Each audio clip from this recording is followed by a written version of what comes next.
Hey guys, it's Siler, and you might have been playing TF2 for a pretty long time, and you're like, I've been really good on public servers, and I want to take my game to the next level. I want to get better at TF2. So this is kind of what I'm going to be doing for you guys right now. I'm going to be doing a little guide on how to get better at Team Fortress 2, with a couple of tips and what you can do, what you can play, stuff like that, so that you can become a better TF2 player and have more fun than just going on public servers and beating all the little noobs and stuff like that. So, to get started, the first thing that I suggest you do is hop onto an MGE server, and as you can see in the footage, I'm a Pyro going against a demo, and MGE is when you 1v1 against another class, preferably one of the competitive classes, so you get better at 1v1ing other classes. The maps that you can choose are usually the center points of some control point maps, and other maps that require you to airshot people. It's basically a training server where you can get better, you can get tips from other players, you can fight other players, and the first person to 20 kills wins.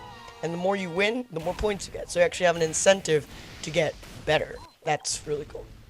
Now, if you want basically a single player version of MGE, try the map TR Walkway, which download is going to be in the description. And downloading it is really not that hard. You can just Google it. It's really not that hard, really. Why'd I repeat it? Anyways, all you have to do is make a server for yourself, hop onto the red team, and as you can see, I'm practicing stair stabs.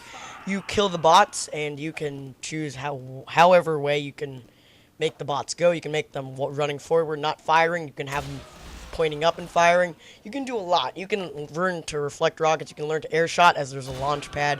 But right here in this footage, you can see that I'm just stair stabbing as usual.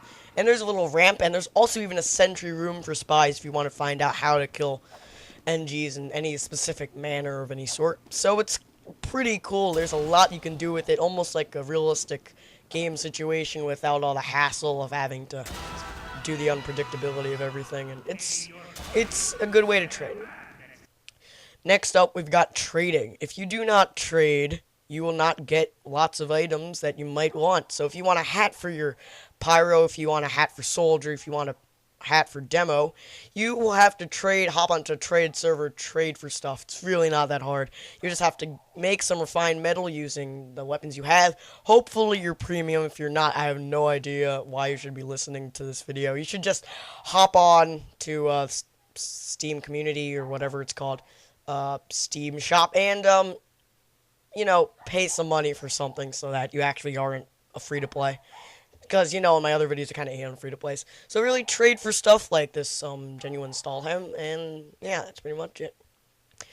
Next one up is Lobby, also known as a TF2 Lobby, and this is basically kind of like a pickup game. You just log on to any Lobby website, and you organize a game with other people. It can be a Sixes game or a Highlander game, depending on what you want.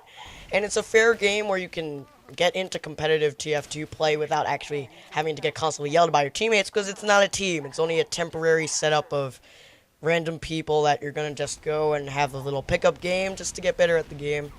And that's pretty cool. And last but not least, get into real competitive. There's so many leagues for this, and it's really fun, even though I've only tasted a little bit of competitive. I'm trying to get better. It's really fun to do because you have such a good team usually, and you actually get to communicate, saying like, oh, their spy is like dead, or there's a spy here, or their combo is down. It's very fun. It's a new twist on TF2. It's not just going around on pubs, sorry, public servers. Pugs are pickup games. It's going around public servers, just owning everybody, and it's fun, as I already said. So you should try all these things out. And thanks for watching my little guide on how to improve and get better at TF2. And as always, see you guys next time.